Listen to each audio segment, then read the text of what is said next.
você é um bailarino que até quer começar a fortalecer na academia, mas aí você chega lá e você se depara com aquele monte de monstruosidade. Ai, tem pino de não sei da onde, tem encaixe de não sei o que, tem a placa do não sei da onde, tem a barra do não sei o que.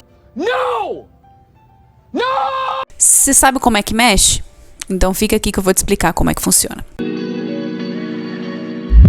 E aí, meu povo bailarinístico, eu sou a Tamires Reis, personal trainer de bailarinos, e sejam muito bem-vindos a esse vídeo falando sobre treinamento e performance, que é minha especialidade. Eu sou personal trainer dedicada ao balé. Então, se você gosta desse tipo de conteúdo, não se esquece de se inscrever aqui no canal, ativar o sininho e as notificações, porque toda semana tem dica, tem vlog, tem review de filme, série, tem um monte de coisa.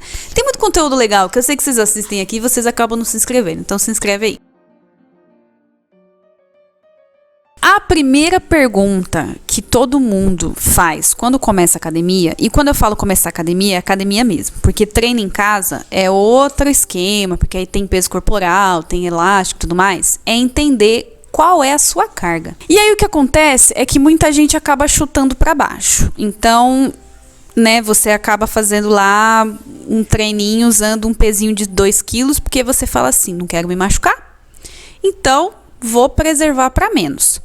Só que aí, chega uma hora que você já tá 3 meses treinando e de 2 quilos você passou só para 3 e aí você não vê resultado nenhum.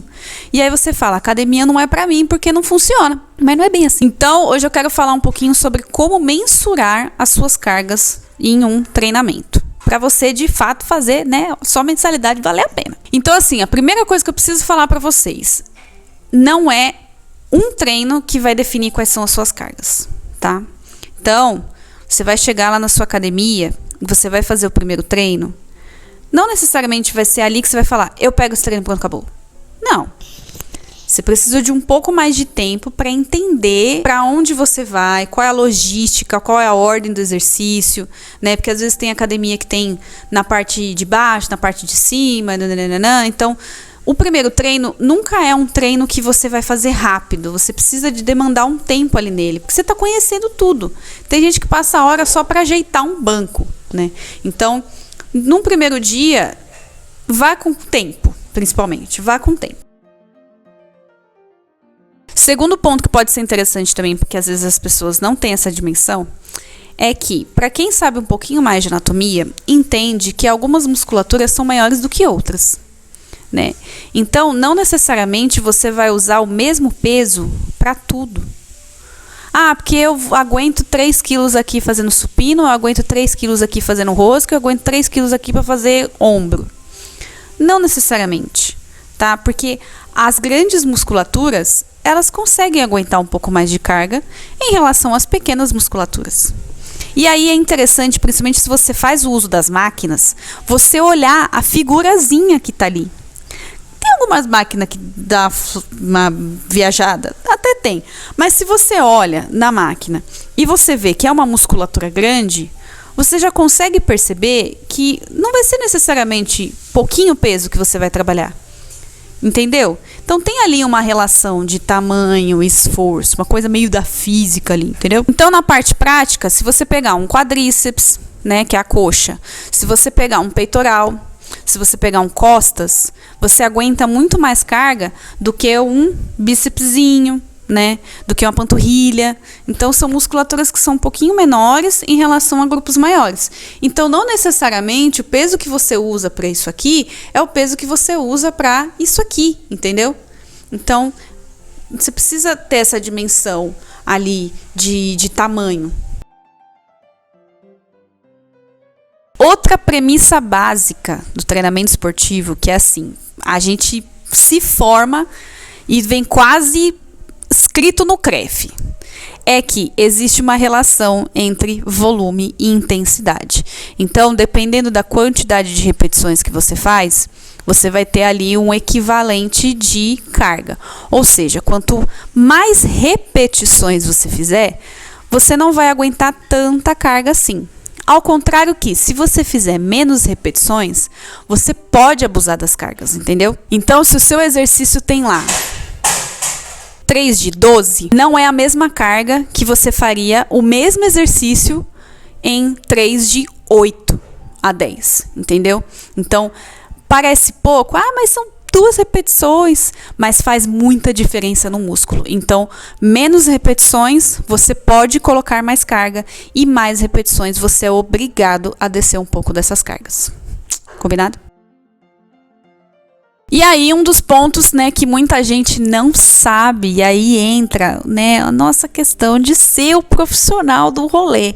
Porque tem muito blogueiro por aí que acha que sabe prescrever treino, mas tem uma coisa que só a gente sabe, tá? Que aí é uma coisa que o nosso CREF também dá esse respaldo. Que eu queria falar pra vocês é a questão das repetições de reserva. Calma aí. Repetições de reserva é uma quantidade de repetições que você pode fazer a mais daquilo, para que você possa dosar um pouco melhor a carga. Então, vou tentar explicar de uma maneira prática para você. Se o seu personal passa 3 de 15 repetições, você tem ali uma margem de 12 a 15 repetições. Enquanto que, se ele passa, por exemplo, 4 de 10, você tem uma margem ali de 8 a 10 repetições. Você não entendeu nada do que eu tô querendo dizer, né? Tô começando a falar em números, você já tá desligando já da sua cabeça. Mas espera aí que eu vou tentar te explicar de uma forma prática. Quando você treina, quando você faz as repetições, você estressa o seu músculo, certo? Se você estressa ele demais, ele machuca, né? Você tem ali uma dor muscular muito grande que é ruim. Só que se você estressa ele de menos, você nem trabalhou ele direito, digamos assim, sabe? Você não fez o estímulo que ele precisa para ele melhorar. Então, a gente acaba trabalhando nesse limiar das repetições, nessas repetições de reserva, para que a gente consiga entender se a gente está abusando demais ou se a gente está treinando fofo demais. Então, vamos para um exemplo prático. Exemplo prático, porque baixou o cebolinha aqui em mim. Se você está fazendo um exercício, sei lá, um leg press, né? Aquele lá de empurrar a plataforma. E aí, o exercício é de 3 de 10 repetições. A primeira repetição que você for fazer, você vai completar as 10. Sucesso. O professor pediu 10, você vai fazer 10.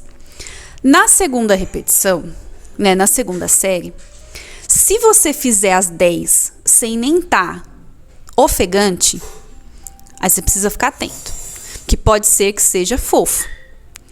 Se na terceira repetição você fizer as 3 de 10 também e continuar muito fofo, tipo, caiu uma gotinha aqui, seu treino tá fraco.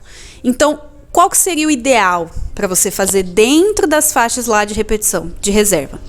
Primeira série, fez as 3 de 10, já sentiu ali um cansaço.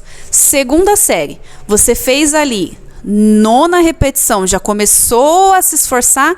A 10ª repetição, você já tá... mas completou as 10. Tá ok.